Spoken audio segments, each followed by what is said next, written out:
Welcome to Strawberry Audio. If you enjoy the story, please give it a like, leave a comment, and don't forget to subscribe. The underwear that my sister-in-law Christina White had worn suddenly disappeared without a trace, only to be discovered later being sold online.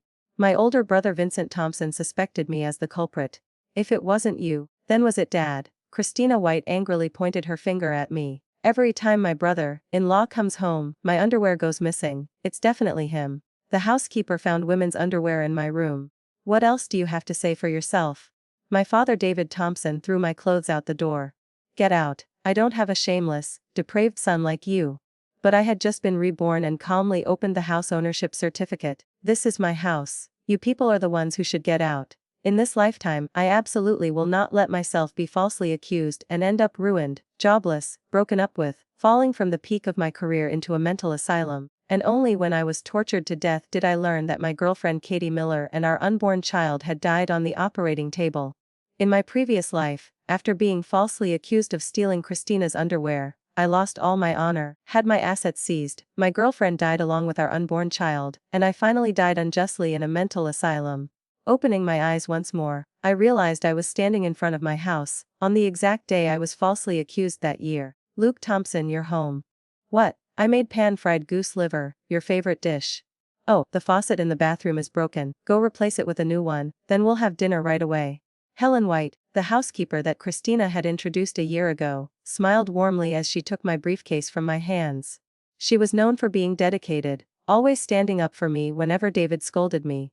I once thought of her as a mother figure, but in my previous life, she was the first person to turn against me and accuse me.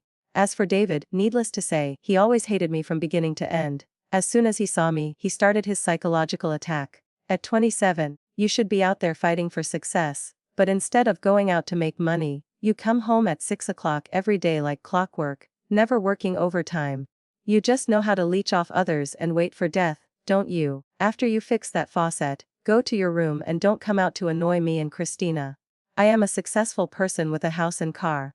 After David's family went bankrupt, I was the one who brought the whole family including him, Vincent, and Christina to live together. But that didn't change the fact that he disliked me. Because my mother died giving birth to me, I looked toward the outside bathroom, where the nightmare had begun. In my previous life, if I went in there, it would be right when Christina had just finished bathing and stepped out. After I fixed the broken shower head and just left the bathroom, Christina's underwear with menstrual blood on it disappeared. Christina said this wasn't the first time, and since I was the last person present in the bathroom, I naturally became the prime suspect. Since there was no concrete evidence, everything temporarily stopped. But 2 days later, that blood-stained underwear was discovered being sold at a high price on a personal commerce platform. The listing title was even, "Original Underwear from a Married Woman," and the post went viral in various men's chat groups. As a result, the whole family couldn't stand it anymore and collectively attacked me. Then everyone at my company started looking at me strangely. It turned out that a post titled, "Perverted Brother-in-Law Steals Sister-in-Law's Underwear to Sell Online," had spread throughout the internet. I became a sick pervert condemned by all of society, was fired from my company, and my girlfriend was forced by her family to break up with me. She unfortunately died on the operating table during an abortion, and I never got to see her one last time. What's worse, those relatives who were freeloading in my house still had the audacity to force me into a mental hospital. In just one night, a successful man, fell straight into hell and finally died in resentment from being tortured in the mental hospital. Thinking of that tragic ending, my heart was filled with both pain and anger, but also with a surge of strength. Someone who has seen through the darkness will from now on only fight for the light. Seeing me standing still, Helen gently reminded, "You should go fix the faucet right away. David is about to use it." David then shouted, still not going, "Dawdling over such a small task, you're no different from a waste of space." Fixing the showerhead wasn't difficult at all. Obviously he could do it himself, but he was busy in the kitchen helping the housekeeper, his new close friend. The more they rushed me, the more I refused to do it. In this lifetime, I won't go into the bathroom but will go straight back to my bedroom. In my previous life, Christina claimed they found underwear in my wardrobe. But after I carefully searched every corner of my room, there wasn't a single item that didn't belong to me. Ever since the house became crowded, I locked my room door whenever I went out. I couldn't understand how Christina's underwear got into my closet. Just as I was deep in thought, Christina's angry shouting rang out from outside. My underwear and socks that I just changed are missing again. There's a thief in the house. If you don't give me an answer today, I'm calling the police. Right after that, my door was kicked hard. Luke Thompson, Christina's underwear has disappeared into thin air. Hand it over right now, or don't blame me for beating you flat. Even before I stepped into the bathroom, Vincent already suspected me as the culprit. I calmly opened the door, pointing a baseball bat straight at his nose, and asked coldly, "Did you pay me to guard your wife's underwear? Why do you immediately target me when something goes missing? Do you think I'm a washing machine, and you want to beat me? Let's see who gets beaten flat first." Christina hid behind Vincent like avoiding evil spirits, her face showing both shame and indignation. "Every time you come home, my underwear goes missing. It's definitely you. It's true that thieves within the house are hard to guard against. This isn't the first time either. You perverted freak make me sick. Spouting baseless accusations from your mouth, don't you feel disgusted?" I coldly retorted. "I can tell just by looking at you that this isn't your first time doing such despicable things." David raised his fist ready to charge forward and hit me. "I'm going to beat you to death, you beast. Try hitting me if you can." Helen quickly stopped David, trying to be a mediator. "Without clear evidence, don't make wild speculations or you'll wrongly accuse Luke Thompson. I believe the boy isn't that kind of person." Helen was still the same gentle type as before. But now they didn't have evidence yet. The physical evidence they found in my room came 2 days later. I looked at David, feeling both disappointed and hurt, and said firmly I didn't steal. "I'll only say this once." Vincent was so angry he shouted, "In this house, only you, me and Dad are men. If it wasn't you, then was it Dad?" David glared furiously. "Nonsense. I despise doing such shameless things. Don't you know my reputation in the village?" Then he grabbed my collar and roared angrily, "You did it but don't dare admit it. You're making me lose face. I will never forgive you. Admit it now." David was a face-conscious person who always put dignity and reputation first, unlike the type who would sneak around doing shameful things. He often taught us that family scandals should not be aired publicly. Even though he hated me and tried every way to suppress me, he had never exposed me in front of outsiders. On the contrary, he often exaggerated my achievements, using them as tools to show off and enjoy others' envious and admiring looks. My reputation being ruined also meant he would lose face. Logically speaking, even if Vincent and Christina wanted to expose me, David should have stopped them. Yet he went and apologized on my behalf, officially acknowledging me as the perpetrator, adding fuel to the fire, performing a show of righteousness destroying family ties, and even signed his consent to send me, a completely normal person, to a mental hospital. I don't understand why he did that. Thinking of my tragic death in the mental hospital and how Katie Miller and our unborn child also had to go through hell and end up on that cold operating table, my whole body trembled as if electrocuted, scared to the point of almost suffocating. I had to quickly resolve the mess in front of me to have a chance to change our fate. I pushed David's hand away, no longer holding back. "Don't say meaningless words anymore. If you have evidence, present it. If not, it's slander." Under my relentless questioning, Vincent would inevitably dodge to one side and let Christina, who was good at stirring up trouble, come forward. Christina glared at me with contempt and immediately made slanderous accusations. I finished bathing and returned to my room, only put on a face mask for a moment, and when I came back the underwear was gone. During that time, only you, Dad, and Helen were in the kitchen. Vincent went straight to his room when he came home. Only you had the time and opportunity to commit the crime. What more evidence do you need? I smiled coldly and said clearly, "Prove that David and Helen didn't leave the kitchen. Prove that Vincent didn't enter the bathroom. And what about me? I haven't even finished fixing the shower head yet." Christina was a bit speechless but still stubbornly argued, "If you have nothing shameful to hide, then let us search your room. Otherwise, it's obvious you're guilty. I will definitely expose you so that Katie Miller and what's her name can see your disgusting true face." Christina was a distant relative of Katie's, but Katie's parents trusted her very much. I suspected that in my previous life, Katie being forced to have an abortion also had Christina's involvement. Just then, Vincent finally spoke up softly, "Wife, searching the room is going too far." Helen quickly added, "Come on, without evidence, let's not bring this up anymore." Helen, being tactful, probably felt that as an outsider she shouldn't make decisions casually, so she pushed the authority back to David. "What do you think, Mr. Thompson?" Just moments ago still aggressive, David immediately did a 180-degree turn and nodded repeatedly in agreement with Helen. Finally Vincent pulled Christina out of my room and she reluctantly accepted, but I knew this wasn't over yet. The underwear thief was definitely among the 4 of them. If that person intended to frame me to escape, they would definitely take further action. I could prevent tomorrow, but I couldn't prevent the day after. Kicking them all out of the house would cut off future troubles. But it would also mean giving up on finding the truth. Wouldn't that be too convenient for that bastard?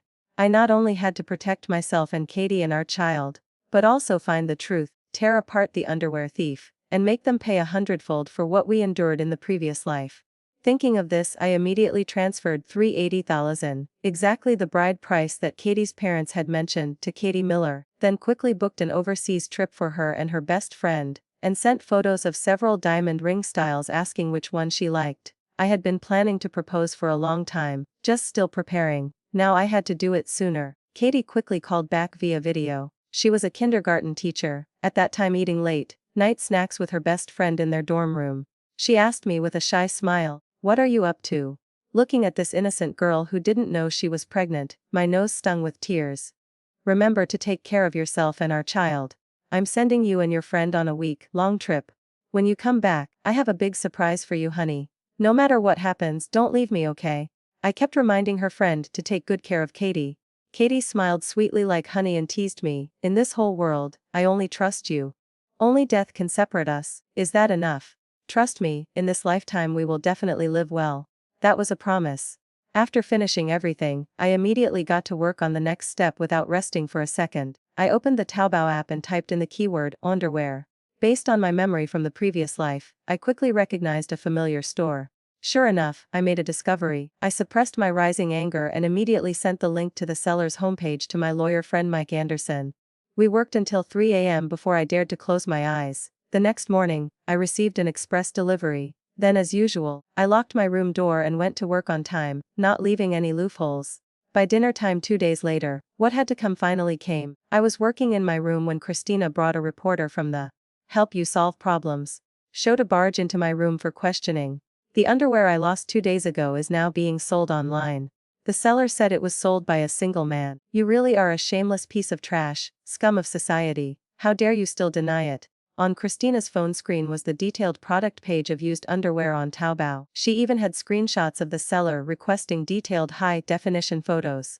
She said from the brand to the style and the menstrual blood stains, everything matched her underwear exactly. The female reporter, Christina's friend, unprofessional as could be, smiled mockingly and asked, "I heard Luke Thompson is a senior manager. I wonder if your superiors know about your special hobbies." The camera was right in my face.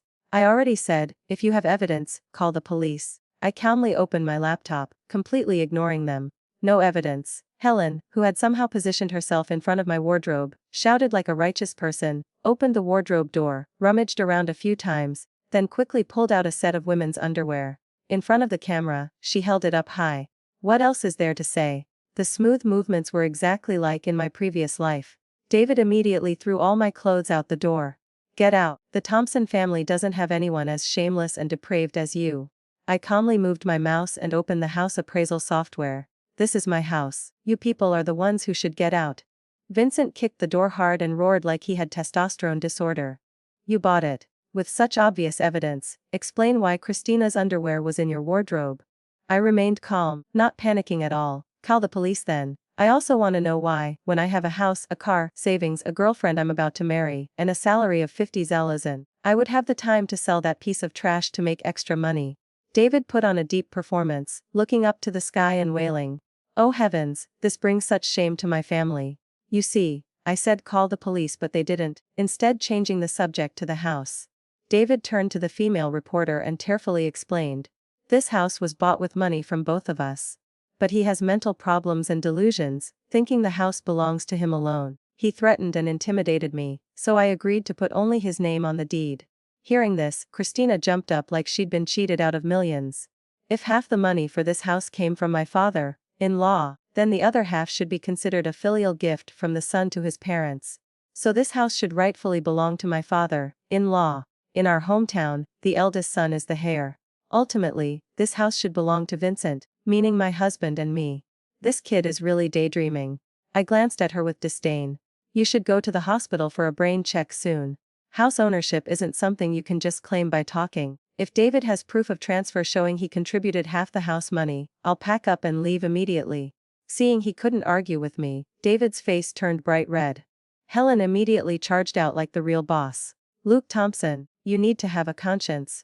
No wonder you insisted that David give you cash back then. So you had it all calculated from the start. David gave his all for you and even helped you find a girl with good conditions for a blind date. Who knew you were so cunning? The girl David introduced did have good conditions and character, and was Christina's cousin. But I already had Katie Miller, the most wonderful girl in the world. Yet just because Katie didn't have a regular university degree, David criticized her in every way, firmly opposed our relationship, and forced me to go on blind dates with Christina's cousin who had a university degree, now claiming the house was bought with shared money. Such abnormal behavior definitely had some dark purpose behind it. Just then, Vincent took the stage. Actually, I've long suspected my younger brother had some low-class hobbies, but because Dad spent so much effort on a son with a university degree, and I only have one younger brother, I wanted to give him another chance. Who knew that raising a tiger would bring disaster, seriously affecting society? It's all because I didn't fulfill my duty as an older brother. In less than 2 days, the online listing titled, "Original Underwear from a Married Woman," had spread throughout single men's groups. It really did cause significant impact. Then maybe you should commit seppuku to apologize, I seriously suggested. Helen quickly patted Vincent's back with fake sympathy. He's rotten to the core, don't listen to his nonsense. You've tried your best, it's not your fault. I looked at the housekeeper, my voice cold as ice. Don't forget I'm the one paying your salary. You're an outsider, what right do you have to interfere in my family matters? My words made Helen embarrassed and speechless, but made David furious, grabbing a chair to throw at me. I'm going to beat to death this ungrateful bastard like you. In my previous life, I couldn't dodge in time and got hit in the head, bleeding. This time I deliberately stood in front of Vincent, then dodged quickly. The chair flew straight into Vincent's face, hitting his nose directly. Blood poured out, and it looked like his nose bridge was crooked. Vincent screamed like a slaughtered dog. Dad, can't you aim? Christina was scared to death. Her family only cared about Vincent's face. Now seeing his disfigurement, she was terrified. I almost burst out laughing. David was stunned. While it was clearly him who struck, he turned around and blamed me. You damned brat, you even dared to dodge and laugh. Being blamed for something that fell from the sky, David didn't need to distinguish right from wrong. He already wanted to get physical with me, so don't I have the right to dodge? His logic was truly absurd, he said. Your brother has never been bad to you since childhood. He even paid for your university tuition. Yet you caused your brother to get hurt. If I don't hit you, who should I hit? You're worse than an animal. Raising a dog would be better than raising you. I wasn't shocked by his venomous words, but by the fact that my 4 years of university tuition and living expenses were clearly from scholarships and part-time work money. Who had been lying behind my back? The answer was obvious. How wonderful. My brother Vincent really knows how to paint himself in a good light. I asked him, have you ever transferred a single penny to me? Remember your wedding? Half the bride price came from me. Every month when the car payment is due, you come running to borrow money from me and haven't returned a cent. You two eat my food, live in my house, use my things, and then turn around claiming I owe you. You're heartless, so don't blame me for being ruthless. I'm giving you 1 month to pay back all debts. Hearing my questioning, Vincent's eyes clearly wavered. He was caught. Helen immediately pulled the female reporter in another direction. The younger brother has psychological problems, his memory is confused. All these things are just imagination. One light sentence both dismissed Vincent's responsibility and labeled me as mentally ill. Vincent quickly nodded. Right. I'm the one who lent him nearly 2 million. I just trusted him too much and didn't make him write an IOU. Really shameless, turning black into white without any limits. Now whatever I said would be considered the ravings of a madman, so I stayed silent to watch them continue their performance. My whole family competed to show their heartbreak over my condition. The female reporter couldn't hide her contempt. You are listening to a story on Strawberry Audio and criticized me directly. People with mental problems can be evaluated. We can't let anyone use illness as an excuse to harm society. Mental illness can be cured, but moral corruption is a cancer of society. They're completely different things. David shook his head and sighed, pretending to be tormented. Even if the boy is crazy, it's not his fault. It's all because his mother died early. He never felt a mother's love, so he developed perverted hobbies, stealing women's underwear. A bad child is the father's fault. On behalf of my mentally deficient son, I apologize to everyone. As a father, I'll take the punishment for my child. It looked very touching, but essentially he was nailing the charges of perverted underwear thief and unfilial son onto my head. Exactly like in my previous life. After the short tearful performance of bowing and apologizing in front of the camera, David even brought blankets to sleep in the hallway. Whenever he met neighbors, he complained. "It's not that my younger son kicked me out, everyone please don't misunderstand. He did such an immoral thing, so I, as his father, came out here to take punishment for him." Vincent and Christina performed even more dramatically, saying that families should face hardships together, so they would also sleep in the hallway with David. They climbed to the moral high ground and pushed me into the furnace of public opinion. After interviewing David and the couple Vincent and Christina, the female reporter turned to persuade me to cooperate. "We always aim to resolve conflicts and heal families as our guiding principle. To make viewers think deeply about the good and bad sides of human nature, leading to more rational understanding, that's the reason for our program's existence." Her last sentence disgusted me completely. "Don't you want to prove your innocence?" I smiled coldly. "Why should I prove myself? I'm not performing with you people. Whoever makes accusations should provide evidence. If you have proof, call the police. You're taking advantage of your father and siblings being kind-hearted and not willing to call the police on you, aren't you?" The female reporter was furious. "Do you know Christina is pregnant? Do you know your father has high blood pressure? You let them sleep in the hallway without feeling any guilt. Are you even human?" In my previous life, I also thought they didn't call the police out of family affection. I felt sorry seeing them sleep in the hallway and tried every way to convince them to come back inside. Little did I know I later fell into the deep, dark pit they had prepared. In this lifetime, that pit is no longer meant for me. I asked the female reporter back, "Who are you defending? Is the entire Help You Solve Problems team unprofessional, or do you personally have moral issues?" She arrogantly raised her head. "I stand on the side of justice." Looking closer, "It's not justice but friendship," I warned. "Even if you blur my face, if the program broadcasts false information, you'll be sued for slander and bear full legal responsibility." The female reporter straightened up and replied coldly, "Are you threatening me? If we were afraid, we wouldn't be in this profession. Let's go back to edit and broadcast." "I'm not afraid at all. Just wait and see." After they all left, the house finally returned to peace. Sitting in that rare tranquility, I felt incredibly relieved and comfortable. I should have kicked those bloodsuckers out of the house long ago. But someone couldn't stand seeing me live peacefully. Christina started her tricks, backed by her reporter friend. She compiled photos of the products on Taobao along with chat screenshots with the seller, then wrote a post titled, "Brother-in-law steals my original underwear and sells it online," and posted it on the internet. After paying for engagement boosting, the post quickly surpassed 1 million views. The Help You Solve Problems show also took advantage of this hot trend to release a series of short videos called "Thieves Within the House Are Hard to Guard Against, Parts 1, 2, 3. In just one night, it exploded and caused nationwide controversy. As expected, I became the internet's punching bag. I didn't care what they specifically said. Being reborn, I wasn't interested in following online drama anymore. Downstairs there were countless freelance cameramen waiting, so I took 2 days off to focus on monitoring the stock market for profit and comforting my girlfriend who was happily traveling abroad. As long as I didn't pay attention, those attacks were just like duds, unable to hurt me. Right after that, David made his move. Late at night, the hallway echoed with dramatic, prolonged moaning. "Oh no, oh no." Neighbors started gossiping in the group chat. In less than an hour, there were hundreds of messages. I glanced through them. "Have you all heard? That perverted underwear thief from the Thieves Within the House Are Hard to Guard Against case is the owner of apartment 603. I heard he seized his brother's house and tortured his father and brother's family to the point they have to sleep in the hallway. Even his father and brother say he has mental problems. Could he be dangerous to us? Someone contact the management to help his father get in touch with a mental hospital. This situation is too dangerous. What if he bumps into elderly people, pregnant women, or children? Who would be responsible?" No matter how much they said, it all came down to one thing, suggesting David send me to a mental hospital. In my previous life, the web that destroyed my life started exactly from here. Perfect, I was ready and waiting to take this hit. The next afternoon, I opened my room door to find the whole family eating fried chicken and hamburgers. Seeing me appear, David immediately threw down his food and collapsed dramatically.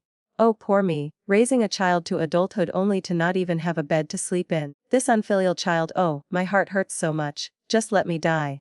I helped him into the house, completely ignoring Vincent, Christina, or Helen. They thought I couldn't withstand public pressure, and was ready to humble myself and welcome them back, so they immediately followed with smug expressions like they had just won a great victory. Unexpectedly, I slammed the door shut, blocking them all outside. David sat down heavily in a chair, expecting me to cry and beg for forgiveness, clearly showing his satisfaction. Don't think that apologizing a few times and begging will make me forgive you and speak up for you. As for deleting Christina's accusatory post, don't even dream about it.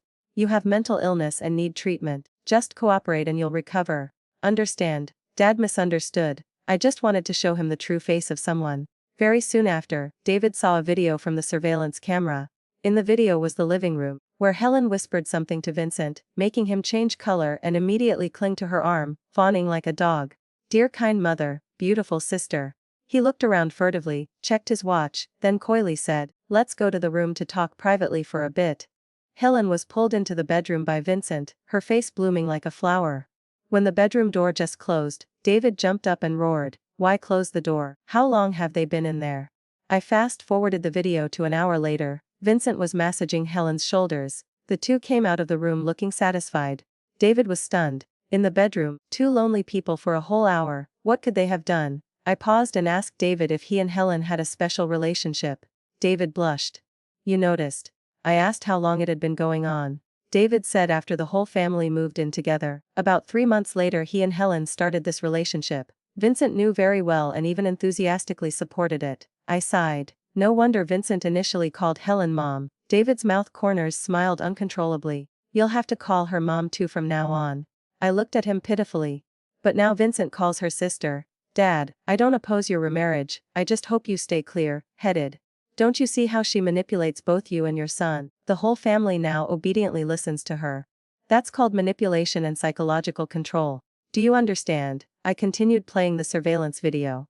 David's face grew more and more pale as he watched. Helen rubbed her back and complained, living with several people, we don't even have a sofa chair. I'm old and can't handle the pressure.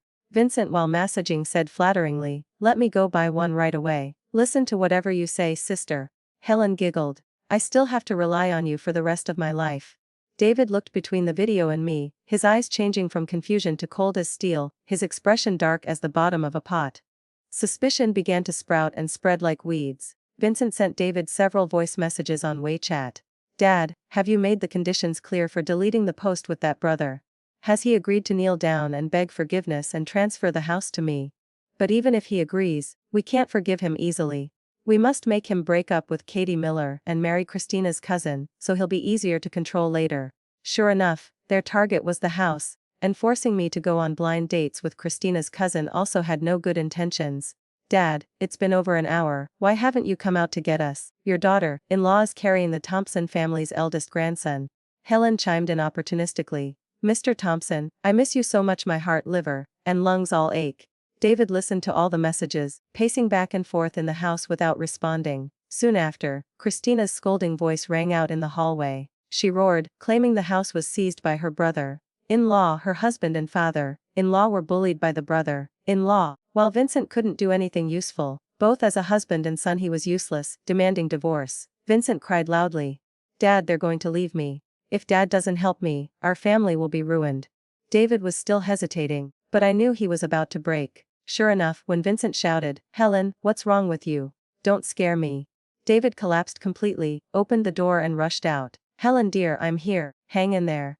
The old man had been widowed since young, thinking his youngest son was the reason his wife died. He sent both children to their maternal grandparents and lived alone drinking for 27 years. This type of person usually carries innate romantic feelings. After moving to the city, suddenly having a still, charming woman gently caring for him in every way, both physically and spiritually, no wonder he fell into the trap. But very soon, he was slapped by reality. In the hallway lined with mats, Vincent was giving Helen mouth-to-mouth resuscitation, pressing her chest a few times then bending down to breathe into her mouth. I quickly blocked David's view. Dad, don't look, you won't be able to handle it. David, seeing that scene, went crazy, pushed me aside, grabbed a beer bottle from the pile of cans in the corner, and charged forward like a wild beast. You bastard, are you that desperate? You won't even spare an old woman. Don't you know she's your father's woman? Today if I don't break your legs, don't call me father.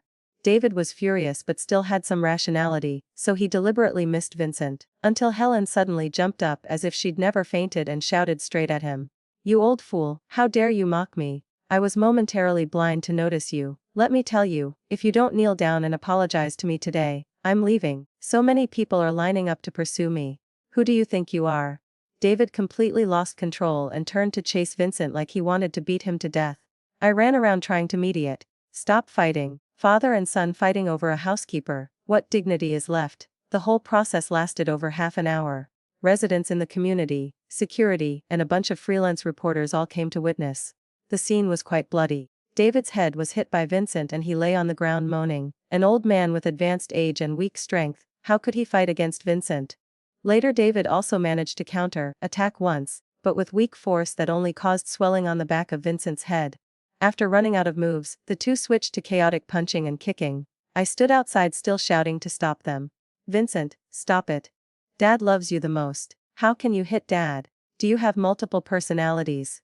Neighbors who came to watch also tried to persuade them but to no avail. The two fought from upstairs down to the courtyard, from the flower bed all the way to the security booth. Finally Vincent won the beer bottle and turned it against David. During the chaos, Vincent cursed continuously. You old fool living half dead, is your brain confused? Didn't we already discuss this? Steal the younger brother's house, then I'll support you and Helen. Now you dare throw a tantrum again, I'll cut off your oxygen, believe it or not. This sentence drove David completely mad, making him completely insane, screaming while trying to break this unfilial son's legs. The crowd watching and the reporters couldn't believe their ears. Wet, didn't they say the younger brother seized the house and bullied the older brother? What's this reversal? Could the underwear case also have a twist? Really shouldn't take sides too early. I'm so shocked. Right at the crucial moment, an ambulance from the mental hospital drove into my residential area. I remembered this car clearly. I could never forget it even in death. David was still lying on the ground after the beating. I, the filial son, immediately rushed over to hold him, crying loudly at Vincent. Brother, don't be crazy anymore. If you want to hit someone, hit me here, don't hit Dad. From the car stepped two people in white coats and several security guards. The person leading asked loudly, "We're from the mental hospital. Who is David Thompson? Who is the patient?" I held David, who was bloody and semi-conscious, crying while saying, "My father is David Thompson. It was my father who invited you here, but please don't take my brother. Normally Dad loves and spoils him the most, treating him like a precious egg, catching him like a delicate flower. My brother is just temporarily out of control, he didn't intentionally want to kill Dad." The doctor was startled.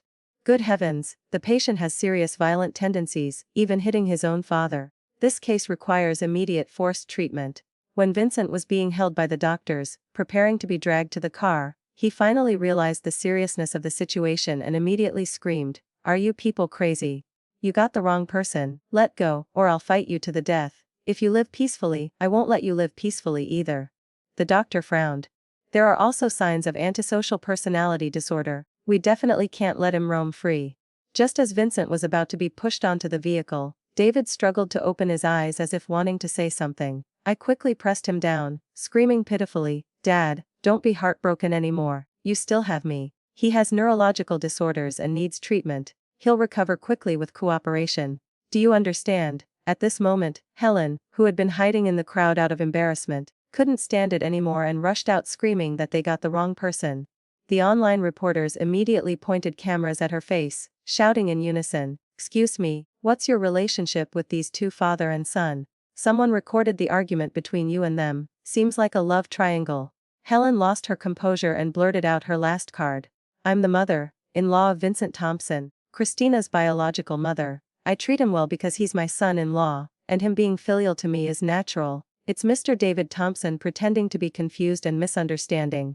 That sentence was like lightning striking David's ears, leaving him completely stunned. I whispered in his ear, "Dad, you heard, right? What normal person would hide their in-law identity and pretend to be a housekeeper in their daughter's home? Do you dare say she has no ulterior motives? Let me tell you, the real underwear thief is Vincent." Christina and Helen both knew. The three of them framed me not just to steal the house, but also targeted Dad's retirement money. "I heard that land back home is about to be demolished, ma'am. They use psychological manipulation to control Vincent, now it's Dad's turn." David, who lived for face his whole life, was a stubborn person throughout his life. Yet now he discovered that the two people he loved most had betrayed him. For him, this was more painful than death. He screamed, "Helen White, you're really a fraud. I want to divorce you." Helen punched him right in the chest, gritting her teeth. "You old bastard, husband and wife quarrel at the head of the bed, make up at the foot. Does anyone divorce over such trivial matters? I don't agree. I was stunned. They're already legally married. David hit his own head, regretting to the point of crying like a child. Just then, an online reporter shouted, "The Help You Solve Problems show got counter-attacked." They released a comprehensive video exposing the real thief. Everyone go watch. I smiled slightly with a sinister grin. The counter-attack had just begun. My friend Mike Anderson, who studied law, had traced the money flow from the used underwear selling account on the e-commerce platform, and confirmed that Vincent was indeed the seller. He also discovered that Helen and Christina were biological mother and daughter. The mini camera I installed in my wardrobe also recorded the entire process of Helen planting the underwear to frame me. I had sent all evidence to the police and the Help You Solve Problems show. Of course, the crime of false accusation and property seizure would only result in administrative penalties, plus some online criticism, hardly what I'd call real payback. I couldn't even be bothered to make a move at that level. I had said before, I wanted them to pay back 100-fold the pain I endured in my previous life. Having died once, I truly realized that for good people, be kind, but for bad people, you must be worse than them. You need to know when to turn hostile to make others understand you're not easy to bully. But my revenge was just beginning. The real underwear thief wasn't just Vincent alone. Elsewhere, Christina, who had previously pretended to leave in anger, was now leading her close reporter friend back.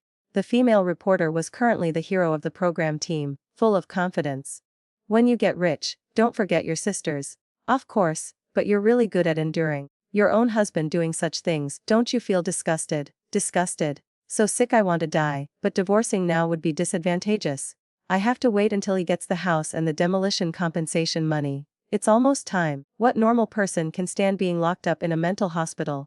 Trading a house for freedom, that's quite a profit. You're really smart, thinking up this plan. That was Vincent's idea. Luke Thompson, that sick pervert, is both jealous and greedy. We don't lose anything, so my mother and I agreed to cooperate. The two were chatting happily as they walked when the mental hospital vehicle carrying Vincent drove past from a distance. "Look there, that unlucky bastard is in the car," the female reporter said excitedly. From inside the car, Vincent screamed desperately through the window, "Honey, save me. Tell them I'm not crazy." The female reporter squinted in confusion. Why does that look so much like your husband?" Christina was shocked. Just then, a group of freelance reporters surrounded them. "We heard you two are best friends. So can we ask, if the underwear thief is Vincent Thompson, what was your purpose in cooperating to frame the brother-in-law?"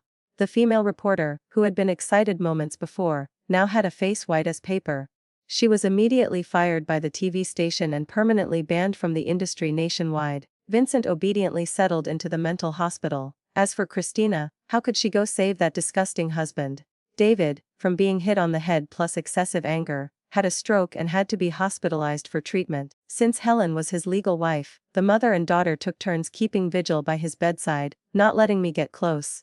They even said David didn't want to see me. Their wolf-hearted nature was completely exposed. The plan to seize the city house had now turned to smoke, but they still held hope for the demolition compensation money from the countryside. Only I, having lived through this once, knew clearly that the demolition dream would shatter. Because later the government announced the cancellation of the demolition plan, Helen guarded her get-rich dream day and night until her hair turned white, looking like she aged 2 years. Finally, she saw off her husband to heaven, thinking she would monopolize the compensation money alone, only to receive news that the demolition plan was officially cancelled. What she received was just a pile of cracked bricks from the collapsed old house.